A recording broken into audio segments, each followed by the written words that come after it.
So I think after living with her all my life, I got used to my mom's like crazy neurotic cleaning around the house.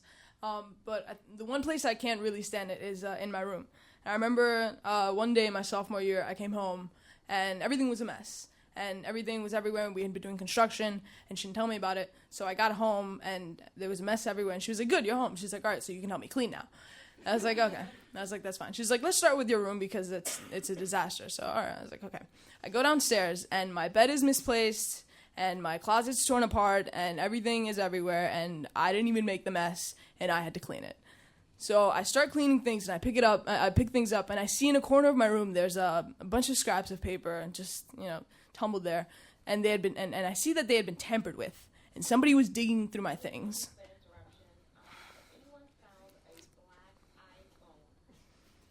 Oh, that's unfortunate.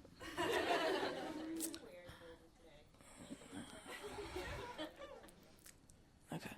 Yeah. So I go and I start picking up these things, and most of it was scrap, and then I see like this paper out of its envelope, and I'm assuming it's junk mail. So as soon as I open it, I get ready to tear it up, but then I really look at it, and I start reading through it, and I start feeling really small, and I get smaller as I start reading through the letter, and my hands start shaking, and I realize it was a letter, and it was a letter I had gotten from my girlfriend for my birthday, and I suppose I should mention my mom didn't know I had a girlfriend. So I had the letter in my hand and I was shaking and I was really nervous, and I'm thinking, did she read the letter? And so I'm in my room and I don't know what to think, and there are like a million things going through my head, and I was like, wow, I was like, I don't know if she read it. I was like, maybe she might disown me. I was like, I don't know what's gonna happen. So I'm thinking in my brain, and then I hear her, and she's like, Paola, she's like, dinner's ready. And I was like, oh my God, she wants me to go upstairs. Like, she wants to talk about it over dinner. I was like, I'm going to throw up, and we're not going to be able to talk about anything.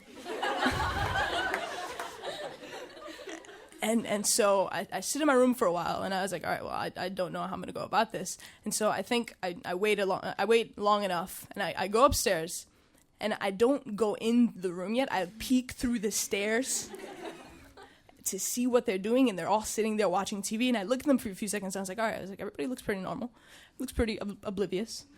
So I cross through my living room, and I walk in there, I walk to the kitchen, and I kind of look at the food, and I kind of feel repulsed, so I don't really eat, and I sit down. My mom looks at me, and she's like, you're not hungry? And I was like, no, it's like, I'm not that hungry. And she kind of just looks at me, and so I fidgeted a little, and she kept looking at me, and I was like, oh God, I was like, she's gonna say something. And I was like, I don't know what to say. So finally, I look at her, and I was like, Mom, I was like, I think you found something of mine. And she was like, what do you mean? And I was like, I think you found something in my room. It was like something kind of personal that you weren't supposed to know about. And she kind of just looks at me, and her eyes get really big. And she was like, oh my God, she was like, you're pregnant. And I was like, well, if you think that's the worst of it, I promise this won't be that bad. But this is what I'm thinking. And before I said anything, I realized I was like, she didn't read it. I was like, she doesn't even know. But then she was like, she's like, well, what are you talking about then? And I was like, well, I'm gonna have to tell you now. And so I thought you had read a letter that I got from my girlfriend. And she kind of just looks at me. And it was like this awkward looking at each other for like 5 seconds, because she didn't know what to say, and I had just said something, and I was waiting for her to say something, but nothing really happened. So my stepdad's sitting on the couch, and he looks at me, and he's like, well, it's about time. And I look at him, and I go, what are you talking about? And he's like, you know what? He's like, I knew. He's like, I kind of had my suspicions. He's like, and your mom didn't see my point, but I mentioned it before. And I'm sitting there, and I was like, well, they already knew. I didn't even have to go through all this trouble. And so I go to bed that night, and I wake up the next morning, and I start getting ready for school and everything, and we have this more routine where I say goodbye, and she asked me, she's like, what are you doing after school?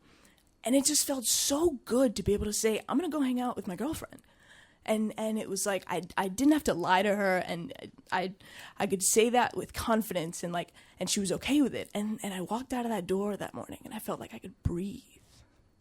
Thank you.